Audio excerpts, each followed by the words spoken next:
Reform UK MP Lee Anderson explodes in a fiery GB News bust-up with political commentator Matthew Stadlen in a blistering on-air showdown. The clash ignites over shocking new data, revealing nearly 1.3 million foreign nationals are claiming universal credit.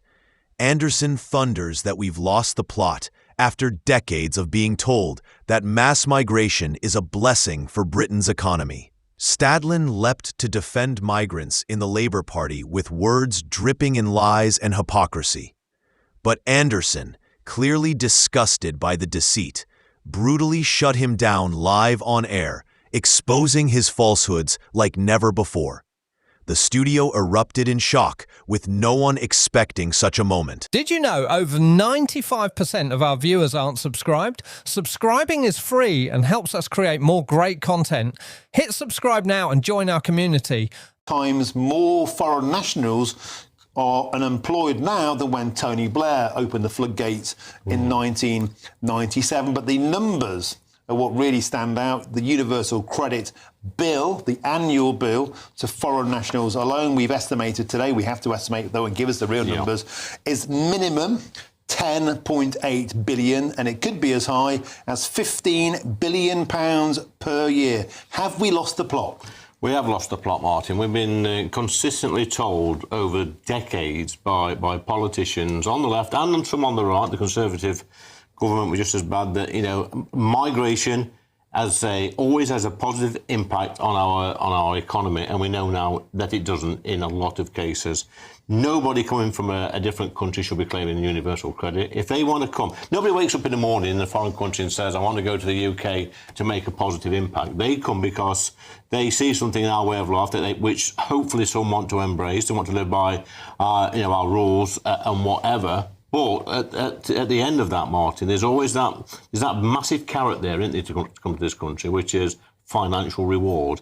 A lot of these people are coming from poor countries. They're earning poor wages in their own country. They'll probably earn poor wages in this country because many of them are unskilled, but they tap into the universal credit, which tops the wages up. They bring the children up, and they end up costing our state a fortune. It needs to stop. And, you know, at Reform UK, we say, if you're a foreign national, you're not going to get universal credit. It's as simple as that. Matthew Stadlen.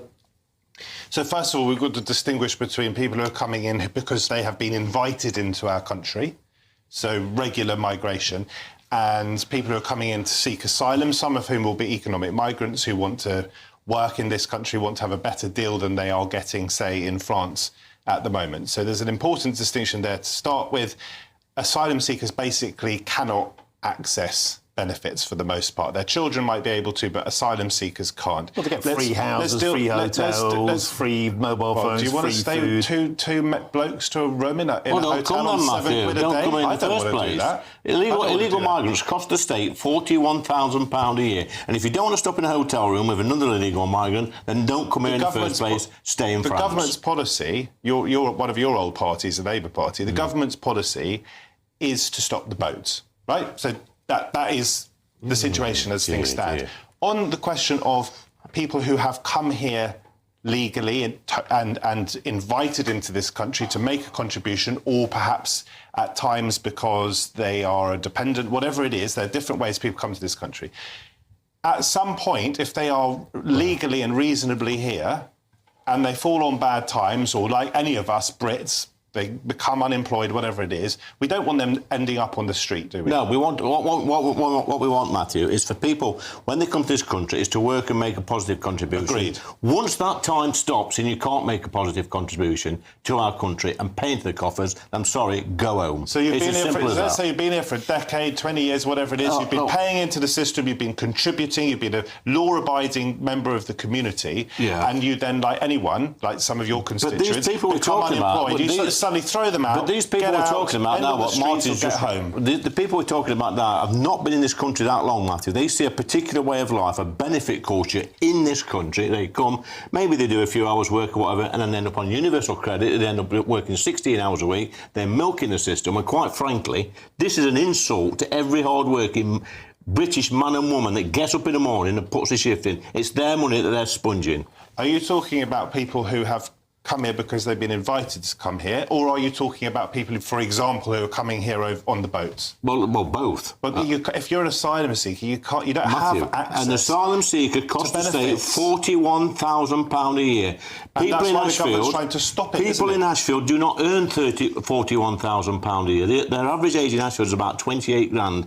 Some young lad coming over on a boat today will cost this state £41,000 What would you be doing? Because a year. if you've only got 5 MPs at the moment, because We've got 4, Matthew. I thought you got 5 now. It's 4. You don't know how many MPs you've got. We've got 5. 4. I thought you got 5 because you got a new MP, didn't you, in a by-election? So you got 5. How many have we got, Martin? You got 5. You don't know how many MPs you've got. We've got me, we've got Sarah, we've got Nigel, we've got Richard. We've got 4, Matthew. I thought you had 5. We've got 4. Let's get back to the argument. However many MPs you've got, you're leading in the polls, aren't you? Yes.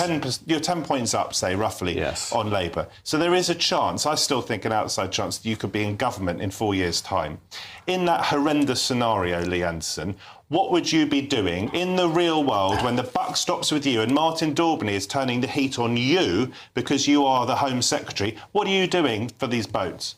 Stop what are you going to do? How are you going to do them that? around the same day. You Matthew, know we've that's, had this. You know that is not going to happen. We've had this argument so many times. I've had this argument with Labour MPs, with left-wing agitators like yourself. I've had this argument many times. It's time for this country to grow a backbone and do what they did in Australia. It's turn the boats back the same day. And if that means having to stand off with France, I've said this many times, then so what? Look, I do not want rapists and murderers and terrorists coming into our country, and we're putting them in 4-star hotels. And murderers and terrorists should. They're coming into our country, Matthew. And people like you. They should all be banned, gents. Stay tuned for more. The U.S. Vice President didn't waste a moment on his trip to Britain.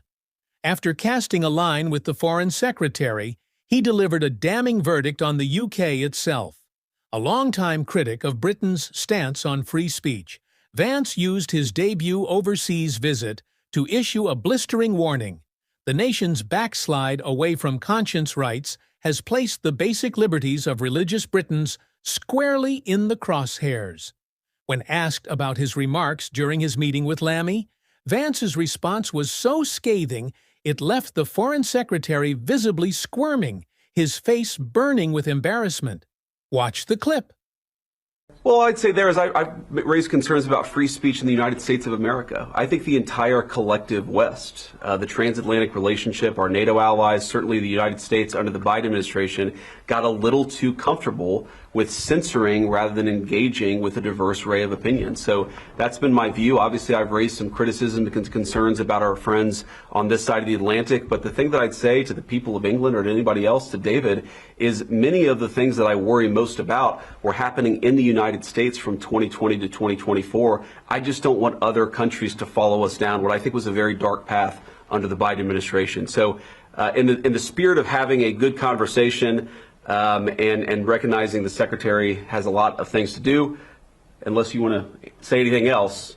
Don't forget to like, comment, and subscribe to Next UK, your go-to for real stories and sharp analysis.